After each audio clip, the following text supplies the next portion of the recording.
Welcome back to new Pakistan. नाज़रीन, आज हम एक ऐसे मसले पर बात करने जा रहे हैं जो कि पाकिस्तानी नौजवानों के हवाले से भी है। सुस्त इंटरनेट की जो रफ्तार है उस पर काम करते हुए नौजवान किस तरह से डॉलर्स कमा सकते हैं, ऑनलाइन काम किस तरह से कर सकते हैं, ये देखना बहुत ज़्यादा ज़रूरी है। हालिया दिनों में जैसे हमने देखा कि फायरवॉल की जो तनसीब है उसके बाद पाकिस्तान में इंटरनेट की रफ्तार काफ़ी सुस्त हो चुकी है। जहाँ एक तरफ हुकूमत इस मसले का हल निकालने में हमें इस वक्त नाकाम नज़र आ रही है, तो दूसरी तरफ जो पाकिस्तानी नौजवान तबका है जो ऑनलाइन बिजनेस से वाबस्ता है वो इस वक्त खासा मुतासर हो रहा है। इंटरनेट आज की दुनिया में हमारी ज़िंदगी का एक बहुत इंपॉर्टेंट हिस्सा बन चुका है जिसके बगैर गुजारा मुमकिन नहीं है। और ख़ास तौर पर जब हम नौजवानों की बात कर रहे हैं तो एक ऐसा वसी प्लेटफॉर्म भी है जहां वो अपनी महारतों को बरोएकार लाकर पैसा भी कमा रहे हैं और मुल्क में डॉलर्स भी आ रहे हैं। ताहम सुस्त इंटरनेट की रफ्तार ने ऑनलाइन काम करने वालों को काफ़ी परेशान कर दिया है। सोशल मीडिया एक्सपर्ट महर साजिद अफजल हमारे साथ इन कॉन्वर्सेशन होंगे, उनसे इस हवाले से मजीद बात करेंगे। साजिद, बहुत शुक्रिया आपके वक्त के लिए। सुस्त इंटरनेट के बावजूद फिर आपको किस तरह से लग रहा है कामयाबी से ऑनलाइन काम किस तरह से लोग कर सकते हैं, खासतौर पर वो नौजवान जो कि इस काम पर अब कंप्लीटली शिफ्ट हो चुके हैं? बहुत बड़ी बड़ी IT कंपनीज हैं जो हमें परेशान दिखाई दे रही हैं। ये हमारे पास मसला चल रहा है और लास्ट वीक में स्टेटमेंट थी मिनिस्टर ऑफ IT की कि पाकिस्तान में मज़ीद इंटरनेट केबल्स लाने की बात की जा रही थी और ताकि इंटरनेट को बेहतर किया जा सके। वो कह रही थी कि इस्तेमाल करने वाले लोग ज़्यादा हैं और इंटरनेट की अवेलेबिलिटी कम है, जबकि ये बात फैक्चुअली बिल्कुल ठीक नहीं है। पाकिस्तान को 6 केबल्स कनेक्ट करती हैं जिसमें से SME W5 जो केबल है सी की वो ही 12 मिलियन यूज़र्स को 2 Mbps डेटा का कनेक्शन देने के लिए काफ़ी है। तो हमारे टोटल जो है वो यूज़र जो है वो इतने नहीं हैं। बहरहाल कमिंग टू द पॉइंट कि ये गवर्नमेंट को सोचना चाहिए इसके ऊपर और ये बहुत ज़रूरी है। अब जो लोग काम कर रहे हैं और उनको स्लो इंटरनेट के मसले मसाइल हैं, देखिए वो VPN यूज़ करते हैं, लेकिन VPN से जो मसला आता है वो उससे भी ज़्यादा बड़ा मसला आता है। VPN जब आप इस्तेमाल करते हैं तो आपकी लोकेशन चेंज हो जाती है। जब लोकेशन चेंज होती है आपकी, तो जो जितनी सोशल मीडिया के प्लेटफॉर्म्स हैं या अगर आप फ्रीलांसिंग कर रहे हैं तो फाइवर जो है या अपवर्क जो है वो क्या करते हैं, वो आपकी लोकेशन चेंज होने की वजह से आपकी एक्टिविटी को सस्पिशियस मार्क कर देते हैं और आपका या तो बार बार आप लोकेशन चेंज करते हैं तो आपका अकाउंट ब्लॉक हो जाता है। 1 मिनट में आप जर्मनी में बैठे हुए हैं, 1 मिनट में आप अमेरिका में बैठे हुए हैं, 1 मिनट में आप पाकिस्तान में बैठे हुए हैं, तो लोकेशंस आपकी फ्रीक्वेंटली स्विच कर रही होती हैं। तो VPN is not a permanent solution for this thing. अब ये गवर्नमेंट को चाहिए कि वो इसको किस तरीके से बेहतरी उन्होंने लेके आनी है वो लेके आए, लेकिन इंटरनेट पाकिस्तान में बेहतर होना चाहिए। अच्छा, अब जो लोग कमा रहे हैं पाकिस्तान में, जिनकी व्यूअरशिप थी वहाँ व्यूज़ नहीं आ रहे या वो कंटेंट पाकिस्तान की ऑडियंस के लिए बना रहे थे, तो वो YouTube ऑटोमेशन का सहारा ले सकते हैं। YouTube ऑटोमेशन जो है वो एक ऐसी टेक्निक है जिसके अंदर हम आर्टिफिशियल इंटेलिजेंस को इस्तेमाल करते हैं, एक जो है वॉइस यूज़ करते हैं AI की, और उसके ऊपर एक अच्छी क्वालिटी वीडियो बनाते हैं, खुद एडिट करते हैं, और उसकी जो ऑडियंस होती है वो बाहर की दुनिया होती है। इंग्लिश लैंग्वेज में वो वीडियोस होती हैं तो अमेरिका, यूरोप और वेस्टर्न वर्ल्ड के लोग ज़्यादा उसको देखते हैं, बाकी उसकी जो है ग्लोबल ऑडियंस होती है। तो उस केस में अगर पाकिस्तान में इंटरनेट बंद भी हो जाता है तो सिर्फ आपको अपलोड करने में थोड़ी तकलीफ होगी, अपलोड ज़रा आपकी स्पीड स्लो होगी, आपका मसला मसाइल रहेंगे, लेकिन बाहर की ऑडियंस उसको देखेगी तो आपके स्टिल जो है वो व्यूज़ और पैसे जो है वो बाहर से जो है वो वैसे ही बनेंगे। ठीक है। अच्छा, अब तमाम जो डिपेंडेंसी है वो तो हम देख रहे हैं कि फिर इंटरनेट की रवानी पर ही है, यानी कि स्लो इंटरनेट अगर है तो आप कोई भी काम नहीं कर सकते हैं। फिर कौन से ऐसे मखसूस प्लेटफॉर्म्स हैं जहां पर आपको लग रहा है कि अगर VPN भी यूज़ करते हैं उनको कोई इशू ना हो, या इसके अलावा कोई हल हो जो आप सजेस्ट कर सकते हो? जी, एक हल ये है कि अगर आप RDP ले लें, रिमोट डेस्कटॉप जो है ना कनेक्शन जो होता है वो ले लें, किसी भी UAE का ले लें या किसी भी ऑनलाइन जो है आप परचेज कर लें। उससे होता ही है कि आपकी लोकेशन बार बार चेंज नहीं होती। आप यूँ समझ लें कि एक दूसरे कंप्यूटर के ऊपर रिमोट एक्सेस कर रहे होते हैं, उस कंप्यूटर की एक फिक्स पोजीशन होती है। फॉर एग्जांपल अगर आपने UAE का RDP ले लिया है तो UAE आपकी लोकेशन हमेशा UAE ही रहेगी। तो आपका फेसबुक, सोशल मीडिया ऐप्स, आपके जितने भी फ्रीलांसिंग प्लेटफॉर्म्स हैं वो सारे के सारे उसी एक लोकेशन से ओपन होंगे।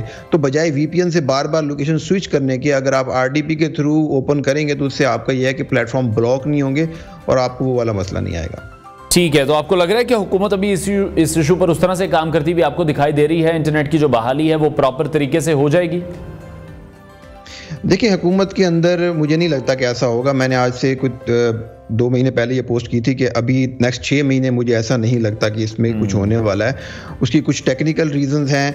एक तो ये जो फायरवॉल है, ये फायरवॉल का जो कंसेप्ट है, ये ऐसा नहीं है कि जिस तरह से बताया जाता है ना आवाम को कि जी आपका व्हाट्सएप लीक हो जाएगा, गवर्नमेंट पढ़ लेगी सारा कुछ। ऐसा कुछ नहीं हो सकता। इसमें एक कंसेप्ट होता है ट्रैफिक थ्रॉटलिंग। ये ट्रैफिक थ्रॉटलिंग को यूज़ करते हैं। वो क्या करते हैं कि किसी पर्टिकुलर एरिया के अंदर पहले जो पुरानी फायरवॉल थी इनके पास, उसके ऊपर ये ब्लॉक कर सकते थे किसी भी पर्टिकुलर वेबसाइट को, किसी भी पर्टिकुलर प्लेटफॉर्म को, जैसे इन्होंने जो है ना एक्स को ब्लॉक किया हुआ था।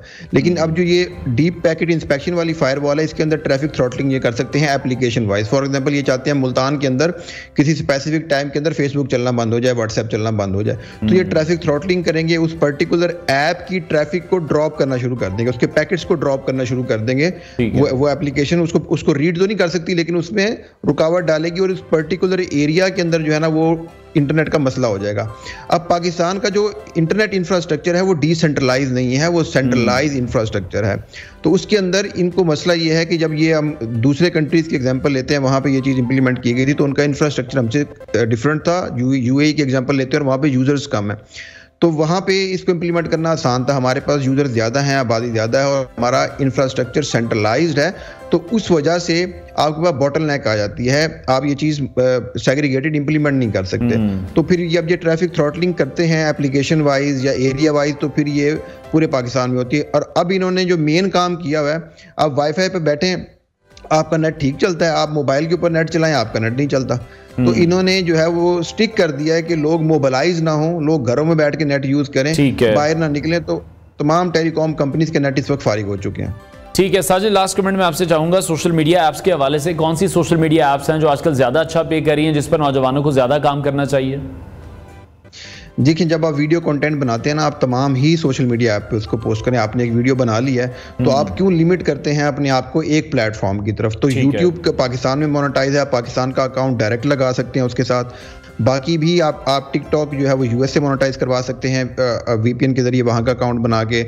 आप फेसबुक के ऊपर जो है वो पे आउट यूएई का लगा सकते हैं, वहीं से कंटेंट अपलोड करके। तो वे अराउंड मौजूद हैं तमाम चैनल्स के ऊपर मोनेटाइज करने के। तो मैं गुजारिश यही करूंगा, जब आप एक वीडियो बना लेते हैं तो तमाम ही चैनल्स के ऊपर उसको अपलोड करें। ठीक है, बहुत शुक्रिया। सोशल मीडिया एक्सपर्ट महज साजिद अफजल हमारे साथ इन कॉन्वर्सेशन थे। नाज़रीन, ब्रेक ले। ट्रैफिक थ्रॉटलिंग करेंगे, उस पर्टिकुलर ऐप की ट्रैफिक को ड्रॉप करना शुरू कर देंगे, उसके पैकेट्स को ड्रॉप करना शुरू कर देंगे।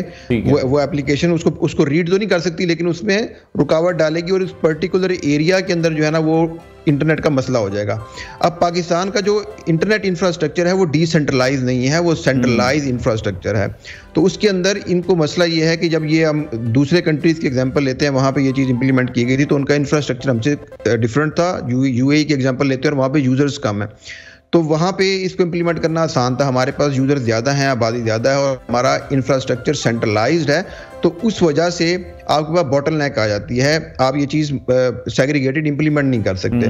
तो फिर जब ये ट्रैफिक थ्रॉटलिंग करते हैं एप्लीकेशन वाइज या एरिया वाइज, तो फिर ये पूरे पाकिस्तान में होती है। और अब इन्होंने जो मेन काम किया हुआ है, आप वाईफाई पे बैठे, आपका नेट ठीक चलता है, आप मोबाइल के ऊपर नेट चलाएं, आपका नेट नहीं चलता। तो इन्होंने जो है वो स्टिक कर दिया है कि लोग मोबाइलाइज ना हो, लोग घरों में बैठ के नेट यूज करें, बाहर ना निकलें। तो तमाम टेलीकॉम कंपनीज के नेट इस वक्त फारिग हो चुके हैं। ठीक है साजिद, लास्ट कमेंट में आपसे चाहूंगा, सोशल मीडिया ऐप्स के हवाले से कौन सी सोशल मीडिया ऐप्स हैं जो आजकल ज्यादा अच्छा पे कर रही हैं, जिस पर नौजवानों को ज्यादा काम करना चाहिए?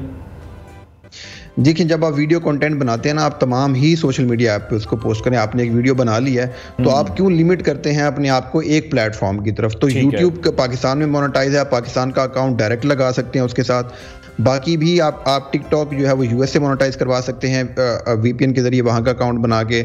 आप फेसबुक के ऊपर जो है वो पे आउट यूएई का लगा सकते हैं, वहीं से कंटेंट अपलोड करके। तो वे अराउंड मौजूद हैं तमाम चैनल्स के ऊपर मोनेटाइज करने के। तो मैं गुजारिश यही करूंगा, जब आप एक वीडियो बना लेते हैं तो तमाम ही चैनल्स के ऊपर उसको अपलोड करें। ठीक है, बहुत शुक्रिया। सोशल मीडिया एक्सपर्ट महज साजिद अफजल हमारे साथ इन कॉन्वर्सेशन थे। नाज़रीन, ब्रेक लेते हैं, ब्रेक के बाद आपको दोबारा ज्वाइन करेंगे।